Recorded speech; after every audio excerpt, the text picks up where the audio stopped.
কোন গোপনে মন ভেসেছে ধারাবাহিকে দেখেছিলাম আমরা শ্যামলী অনিকেত মিলে গঙ্গা জল বাটি যাবে, সেই নিয়ে ওরা চিন্তা করছে, ঘরের মধ্যে ভাবছে। সেই সময় দেখছে হঠাৎ করে তৃষা কফি নিয়ে এসছে দুজনে, বলছে আসবো। ও শুনতে পেয়েছে একটা কোনো কথা, অনিকেত বলছে হাইওয়ের দিকে যাব। তখন ও বলছে দাদাভাই তোমরা কোথায় যাবে গো? হাইওয়ে বললে শ্যামলী ভাবছে এই রে, নামটা জেনে গেল না তো, তাহলে তো সমস্ত খবর অরুণাবুকে দিয়ে দেবে। বলছে হঠাৎ তুমি কফি আনলে?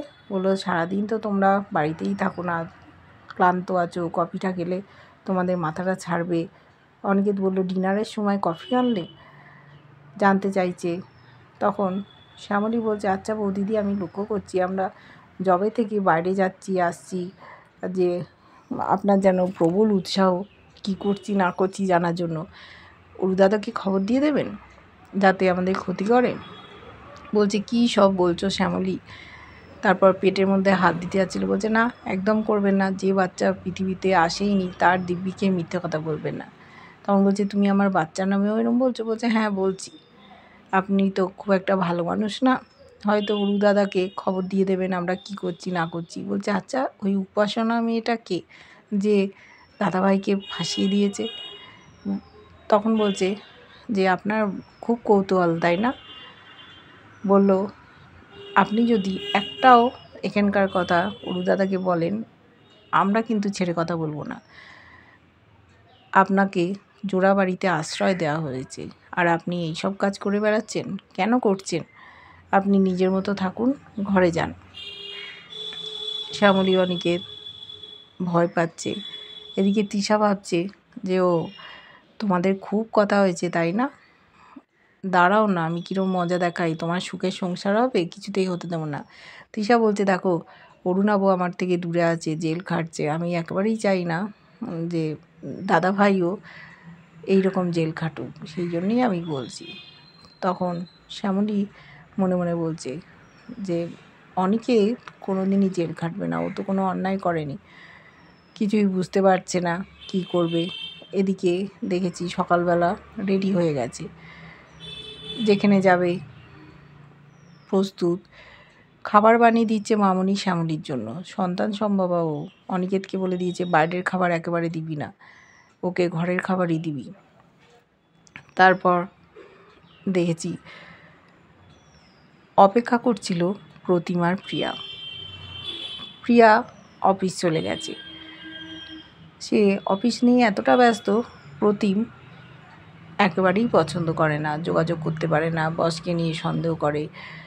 মন্দার প্রতিম যেতে চেয়েছিল শ্যামলীদের সাথে।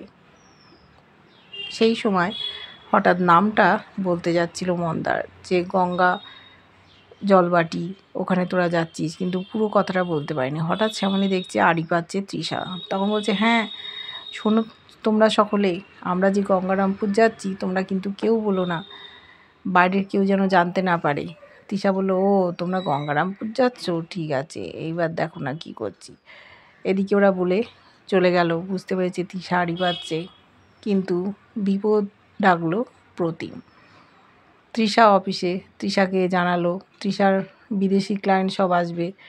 বলছে বল কি বলবি, আমার হাতে বেশি সময় নেই, আজ হয়তো রাতে ফিরতে পারবো না, বিদেশি ক্লায়েন্ট আছে। তখন বলছে দাদাভাই আর শ্যামলী খুব বিপদ। বলছে কি হয়েছে বল? বলছে বিপদের কথা শুনে তুই একদম অস্থির হয়ে যাচ্ছিস, তুই কি কিছু করবি? বলছে বলে তো দেখ কি করি না করি। তখন বলল দেখ ওরা গঙ্গা জলবাটি যাচ্ছে, তৃষা পাশ দিয়ে যাচ্ছিল, আড়াল থেকে শুনে নিয়েছে। তখন ভাবছে ও শ্যামলী তুমি গঙ্গারামপুর বলে চালিয়ে দিতে চেয়েছিলে, দেখো শেষ রক্ষা করতে পারলে না। তখন বলছে ওখানে কি করবে? ওখানে যাবে, একটা ছেলের খোঁজ পেয়েছে। আর প্রিয়া বলল আমি দেখি ওখানে আমাদের অনেকেই আছে, তাদের সাথে শ্যামলীদের যোগাযোগ করে দিতে পারি কি না। বলল যে তুই যেন রাগ করিস না, আমি থাকবো। এবার প্রিয়া ব্যস্ত হয়ে গেছে কাজে, প্রতিম যথারীতি রেগে আছে, চাকরি করে। বলছে তুইও তো চাকরি করিস, তাহলে তুই বুঝিস না তখন আমার কীরকম লাগে, বুঝতে তো হবে, কাজের সময় আছে। তখন প্রিয়া এক জায়গায় যাচ্ছিল, যেতে গিয়ে পায়ে আঘাত খেয়েছে। আঘাত খেয়ে ওকে যারা কলিগ আছে বলছে শিগগির বসো তুমি, বস চলে এসছে, বস নিয়ে গেছে, পাটা তুলে নিজের পায়ের ওপর রেখে স্প্রে করে দিয়েছে। ও চাইছিল না, অস্বস্তি হচ্ছে। তখন ও বলেছে, আচ্ছা স্যার আপনাকে একটা কথা জিজ্ঞেস করতে পারি? বলছে হ্যাঁ বলো। তখন বলছে, আচ্ছা আপনি আপনার স্ত্রীকে সন্দেহ করতেন? বলছে না, সন্দেহ করতাম না, সন্দেহ করলে তো এইসব ঘটতো না। আর আমি সন্দেহ করিনি বলেই ও এরকম আমার সাথে করতে পারলো। তবে ও অন্য কারোর হাত ধরে বাকি জীবনটা কাটাতে চায়। আমি ওর হাতটা ছাড়ছি না এখনই, কারণ আমি দেখতে চাই ও ঠিক মানুষের হাত ধরছে কি না, সেই জন্যই আটকে রেখেছি। বললো তোমার যদি কোনো প্রয়োজন হয় ডেকো, তোমার ল্যাপটপ আমি এখানে পাঠিয়ে দিচ্ছি। অবাক হয়ে গেছে প্রিয়া যে প্রতিম তো এরকম না। স্যার কি মানুষ হিসেবে সত্যিই ভালো, স্ত্রী এরকম কাজ করছে তাও তার প্রতি কতটা তার আকর্ষণ। ওদিকে শ্যামলী আর অনিকে খোঁজ করে করে গঙ্গা জলবাটি চলে গেছে। বৃষ্টি পড়ছে, সেখানে একটা মন্দির ছিল। মন্দিরের কাছে পৌঁছে ওরা দেখছে ওটা মহেশ্বরের মন্দির।